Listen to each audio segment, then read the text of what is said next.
Öyle karışık yazmışsın ki harfler halay çekiyor. El yazısı değil, halay yazısı mübarek.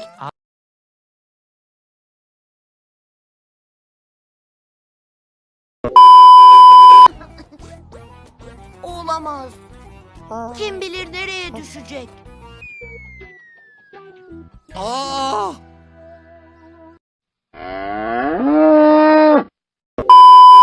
Katmanlarını güncelleyecek ve Konuş artık. Önemli bir şey değil çocuklar. Uçurtma kafama düştü o kadar.